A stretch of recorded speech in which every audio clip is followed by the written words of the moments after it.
520 jours après le renversement du régime de Bachar al-Assad par l'ancienne branche d'Al-Qaïda Hayat Tahrir al-Sham, la Syrie est enlisée dans un chantier de reconstruction titanesque. Le nouveau régime, mené par l'ancien djihadiste et président Ahmed al-Shara, installe petit à petit une république islamique autoritaire. Connu précédemment sous son nom de combattant, Mohamed al-Joulani, ce nouveau chef d'État avait misé sur l'appui des investissements des pays du Golfe pour nourrir la restructuration de son pays, estimée à 216 milliards de dollars par la Banque mondiale. Une stratégie qui peine pourtant à se concrétiser, enlisée dans les promesses mirifiques de ses potentiels investisseurs, introduit Fabrice Balanche, spécialiste de la géographie politique du Proche-Orient. Pour la population qui vit encore sous les ruines des affrontements qui avaient ébranlé le pays depuis 2011, la priorité réside dans la reconstruction physique et celle de réussir à survivre au quotidien, poursuit l'expert. Une prévalence qui prend une toute autre dimension au sein des minorités marginalisées par ce nouveau régime. Les Druzes, les chrétiens ou encore les Alaouites sont des cibles.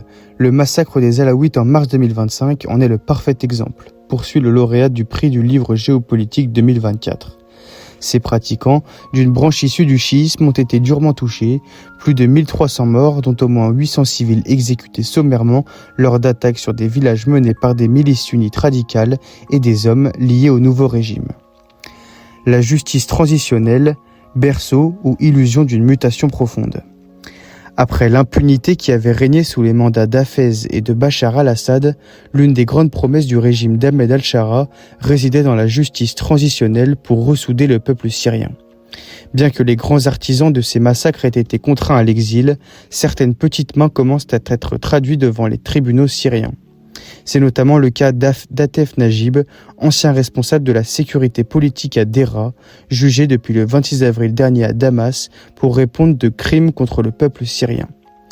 Le nouveau régime cherche à trouver des boucs émissaires emblématiques. C'est une justice transitionnelle qui est menée par le camp vainqueur qui a commis d'aussi grosses atrocités que le camp al-Assad, tempère Fabrice Balanche. La population syrienne n'est pas dupe de ce simulacre. Tout cela est de la communication pour avoir une bonne image à l'international et obtenir la levée des sanctions économiques, poursuit-il. Pour ce dernier, le problème est endémique. Énormément de juges ont été démunis de leurs fonctions. L'absence de juges et d'une justice qui fonctionne est assurée par les cheikhs. Ce sont des combattants religieux proches du régime qui contrôlent le pays. C'est eux qui rendent la justice avec la lecture du Coran et l'application de la charia. La situation n'a au fond pas vraiment changé, continue le géographe spécialiste de la Syrie. Malgré cette interprétation, il semblerait que l'Occident ne voit pas du même œil cette forme de renouveau. Ce lundi 11 mai, l'Union européenne a décidé de réactiver son accord de coopération commerciale avec la Syrie pour aider à la stabilisation de ce pays longtemps déchiré par la guerre, mais aussi préparer le retour des réfugiés syriens établis dans l'UE. Une entente qui avait été suspendue depuis 2011 en raison de la répression et des atteintes aux droits humains du régime bassiste.